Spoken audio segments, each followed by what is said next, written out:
Telangana CM Revanth Reddy deputy CM Bhatti Vikramarka team ఢిల్లీలో బిజీగా ఉంది. అటు బీసీలకి అన్ని రకాల పదవులు అన్న లక్ష్యంతో ఢిల్లీ బాట పట్టిన టీం ఆ దిశగా అధిష్టానం పెద్దలతో కలిసి కసరత్తు చేస్తోంది. అటు అధిష్టానం కూడా జిల్లా కాంగ్రెస్ అధ్యక్షుల నియామకంపై సీరియస్ గా ఫోకస్ పెట్టింది.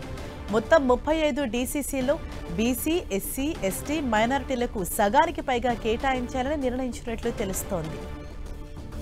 బీసీలకు 42% రిజర్వేషన్ అమలు అంశాన్ని కూడా దృష్టిలో పెట్టుకుని కొత్త అధ్యక్షుల ఎంపిక ఉంటుందని పార్టీ వర్గాలు తెలిపాయి. ఏఐసీసీ సంస్థాగత వ్యవహారాల ఇన్ఛార్జ్ కేసీ వేణుగోపాల్ పార్టీ ప్రధాన కార్యాలయం ఇందిరాభవన్లో నిర్వహించిన సమావేశంలో CM Revanth Reddy, deputy CM Mallu Bhatti Vikramarka, PCC chief Mahesh Kumar Goud, రాష్ట్ర వ్యవహారాల ఇన్ఛార్జ్ మీనాక్షి నటరాజన్ తదితరులు దీనిపై కసరత్తు చేస్తున్నారు. ఇదే విషయంపై మరింత సమాచారాన్ని ఢిల్లీ నుంచి మా ప్రతినిధి గోపి మనకు అందిస్తారు. గోపి,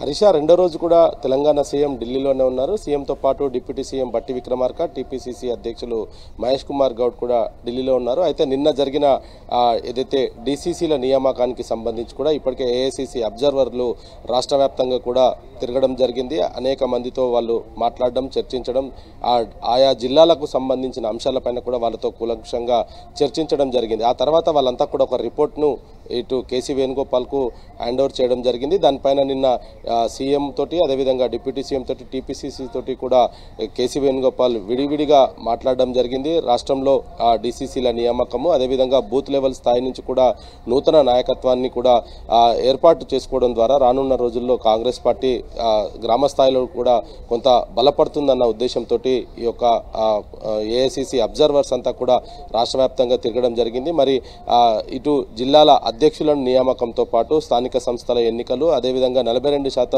బీసీ రిజర్వేషన్ల వంటి అంశాలపైన కూడా కేసీ వేణుగోపాల్ తోటి సీఎం, డిప్యూటీ సీఎం చర్చించినట్టుగా తెలుస్తుంది. ఈ రోజు కూడా కొంతమంది పెద్దలతోటి చర్చించేందుకు అపాయింట్మెంట్స్ కోరడం జరిగింది. అదేవిధంగా ఇటు కేంద్ర మంత్రుల అపాయింట్మెంట్ కూడా సీఎం కోరినట్టుగా తెలుస్తుంది. ఇటు త్రిబుల్-ఆర్కి సంబంధించి కావచ్చు, మెట్రో రైలు రెండవ దశ ప్రారంభానికి సంబంధించిన నిధులు, ఇతర అంశాలపైన కూడా కేంద్ర మంత్రుల అపాయింట్మెంట్ కోరినట్టు తెలుస్తుంది. ఒకవేళ అవన్నీ కన్ఫర్మ్ అయితే కనుక కేంద్ర మంత్రులను కూడా ఆయన కలిసే అవకాశాలు కనపడుతుంది. నిన్న కేసీ వేణుగోపాల్ తోటి భేటీలో కూడా ఇదే అంశాన్ని కూడా ఆయన చర్చించినట్టు తెలుస్తుంది. రాష్ట్రంలో ప్రస్తుతం నెలకొన్న పరిస్థితులు, మంత్రుల మధ్యలో వివాదాలు, బై ఎలక్షన్స్, ఇటువంటి అంశాలపైన కూడా ఆయన కేసీ వేణుగోపాల్ తోటి చర్చించినట్టుగా తెలుస్తుంది. డీసీసీల నియామకం తర్వాత కింది స్థాయి వరకు కూడా ఈ యొక్క నాయకుల నియామకము, వాళ్ళకు సంబంధించిన అంశాలను, ఇతర విషయాలపైన కూడా కేసీ వేణుగోపాల్ తోటి చర్చించినట్టుగా తెలుస్తుంది. రాష్ట్రంలో కాంగ్రెస్ పార్టీని మరోసారి అధికారంలోకి తీసుకురావడానికి బూత్ లెవెల్ నుంచి కూడా కొంత కష్టపడాల్సి ఉంటుంది. కాబట్టి కార్యకర్తలలో కొంత నూతన ఉత్సాహాన్ని నింపడానికి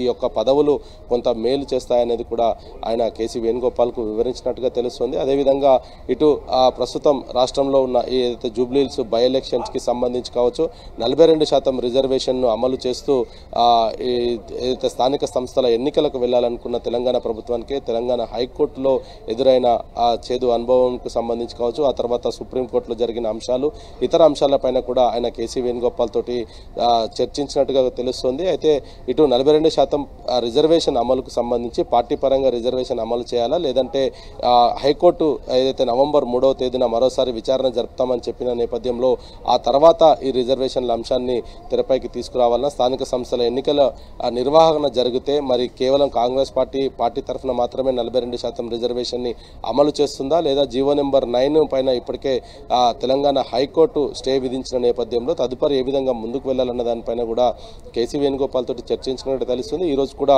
ఆయన ఢిల్లీలోనే ఉన్నారు. ఇంకా మరికొంతమంది నేతల్ని కూడా ఆయన కలుస్తారనేది కూడా కొంత సమాచారం అందుతుంది. మరి మొత్తానికి ఈరోజు సాయంత్రం ఢిల్లీ నుంచి హైదరాబాద్ వెళ్తారన్న కొంత సమాచారం అయితే అందుతుంది. ఇటు డిప్యూటీ సీఎం, టీపీసీసీ కూడా ఢిల్లీలోనే ప్రస్తుతం ఉన్నారు. ఈ డీసీసీల నియామకానికి సంబంధించి కూడా త్వరగా లిస్టు ఫైనలైజ్ చేస్తే నేతల్లో కూడా కొంత కన్ఫ్యూజన్ ఉండకుండా ఉంటుంది. ఇప్పటికే కొంత ఆశావాహులు, నిరాశావాహులు కూడా కొంతమంది ఢిల్లీకి వస్తూ ఉన్న నేపథ్యంలో ఇటువంటి అంశాలన్నిటిపైన కూడా తెరవేయడానికి త్వరగా డీసీసీల నియామకం జరపాలనేది కూడా ఇటు టీపీసీసీ, డిప్యూటీ సీఎం భావిస్తున్నట్టుగా అయితే మనకు తెలుస్తుంది. Right, thank you Gopi.